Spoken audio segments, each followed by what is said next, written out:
The Disney merger with DreamWorks was one that came as a shock to many people in the entertainment industry. Nobody knew about or really expected this negotiation to happen, especially after DreamWorks had announced it was working with another major corporation, Universal. The merger that took place between Disney and DreamWorks was announced on February 9, 2009. The parties involved in this negotiation are DreamWorks, Disney, Touchstone, Reliance, and Universal. Some of the things that led up to the negotiation between Disney and DreamWorks was the dwindling relationship and talks between DreamWorks and Universal. A few months before the merger between Disney and DreamWorks occurred, Universal was in heavy talks with DreamWorks over distribution of the animated films, but these talks also included increased money requests from DreamWorks in order for them to pay off a debt they had with Reliance. Decreased counter requests from Universal, a request from Universal to renegotiate the 2% consulting deal that Spielberg had with them for the rights of character use in theme parks. Universal was also banking on the fact that DreamWorks was going to bring pay slot viewings from HBO with them, but DreamWorks could not secure that deal with HBO, which aided in the botched deal between DreamWorks and Universal. DreamWorks also began to work negotiations with Disney at the same time they were talking to Universal, in hopes of working both parties to strike a better deal through bargain boosting. Universal had no idea DreamWorks was working this backdoor deal with Disney. Disney also had been struggling to keep up with film releases compared to other major film distributors. They were averaging 12 films per year through their distributor of Touchstone Pictures, where other companies were averaging 17. In addition to this, Disney had also been looking to pair with Spielberg since DreamWorks split from Paramount, but due to some personnel conflicts, the two companies ended up battling for the title of the best animation studio until 2009 when their ideals aligned. The position that DreamWorks took was very interesting. They knew that they needed money in order to pay Reliance their owed debt for backing their films, and also had the desire to continue to release new films every year. DreamWorks also had talked with HBO in hopes of securing pay slot viewings, but that contract fell through. Therefore, DreamWorks was looking to procure some pay slot views from another source. Aside from this, with their film distributor going through Universal, DreamWorks was going to still require a distributor to release their films.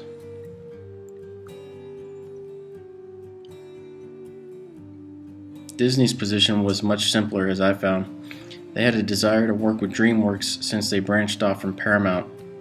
On top of that, Disney knew that by merging with DreamWorks, they could increase their film releases by 6 per year, putting them in line with their competition, as well as acquiring the skills and creativeness of Steven Spielberg for their new releases.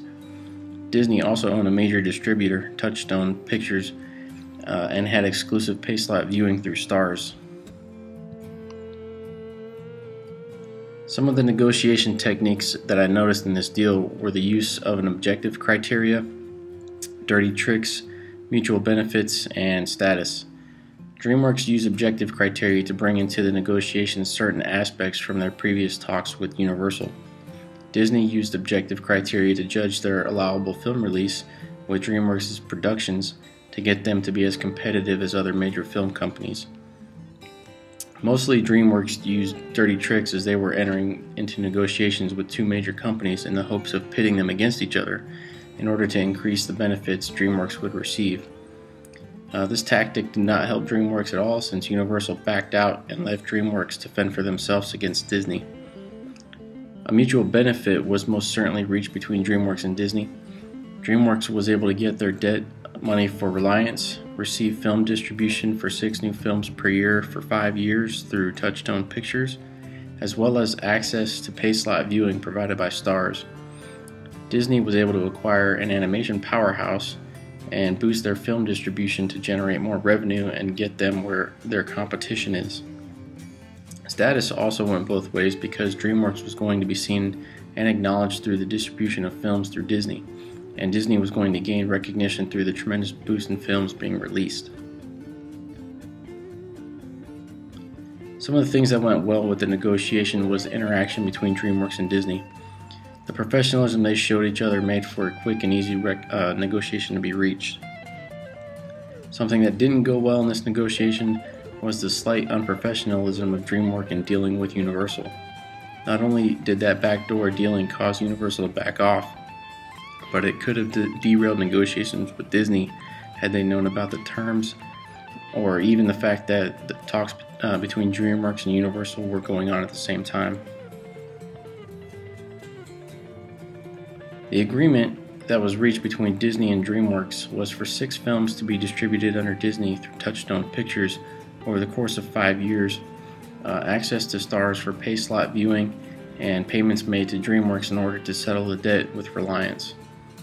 This agreement will undoubtedly create a lasting relationship between DreamWorks and Disney, at least over a 5-year period, but since these two companies had a desire to work with each other in the first place, this deal should last much longer than that.